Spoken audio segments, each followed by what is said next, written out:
네, 안녕하십니까. 진보당 상임대표 윤희숙입니다. 네, 당면 정치 현안에 대해서 진보당의 긴급 기자회견을 열고자 합니다.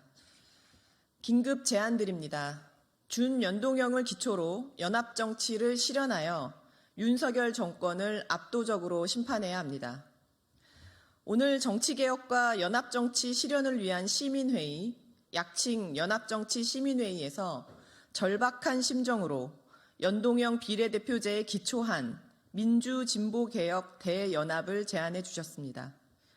진보당은 연합정치 시민회의의 진정어린 제안을 적극 수용하며 22대 총선에서 윤석열 정권 심판을 위한 민주진보개혁 대연합 실현에 최선의 노력을 다하겠습니다. 상황이 매우 엄중합니다. 22대 총선이 채 70일도 남지 않은 상황임에도 선거제도가 확정되지 않았습니다. 현 상황은 윤석열 정권과 국민의힘이 정치개혁에 역행하는 선거제도를 고집하며 목리를 부리기 때문입니다. 한편 제1야당인 더불어민주당도 좌고우면하며 정치개혁과 연합정치의 길로 선뜻 나서지 못하는 것에 국민들은 답답해하고 계십니다. 이제 더 이상 머뭇거릴 시간이 없습니다. 진보당은 윤석열 정권 심판을 위해 민주진보개혁 대연합에 나설 것입니다.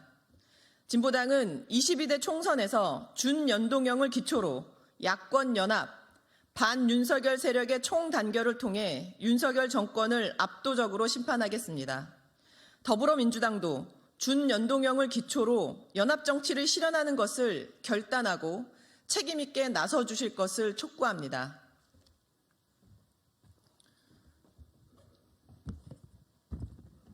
가치연대, 정책연대를 실현해야 합니다.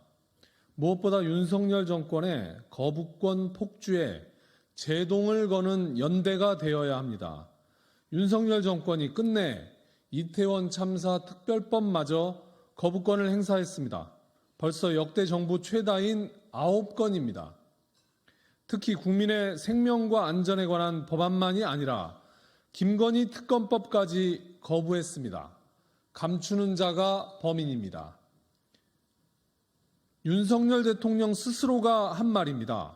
국민과 국회의 뜻을 뭉개는 윤석열 정권의 거부권 폭주에 반드시 제동을 걸고 거부권이 행사되는 법안을 모두 다시 살려야 합니다. 또한 새로운 대한민국 제7공화국을 위한 개헌연대가 되어야 합니다. 촛불혁명 이후 개헌을 했다면 지금과 같은 검찰 독재 윤석열 정권의 등장은 없었을 것입니다.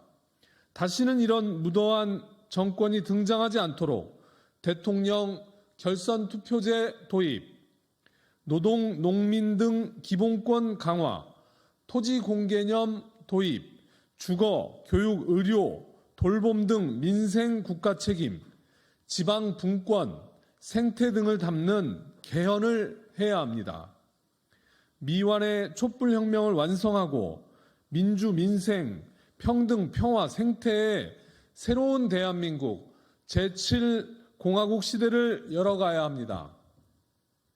진보당은 22대 총선에서 윤석열 정권을 확실히 심판하고 완전히 새로운 대한민국을 만드는 것에 모든 노력을 다하겠습니다.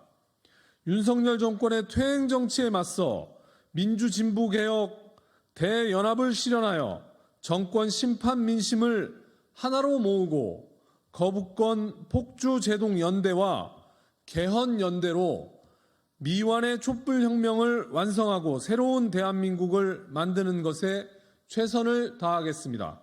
2024년 2월 2일 진보당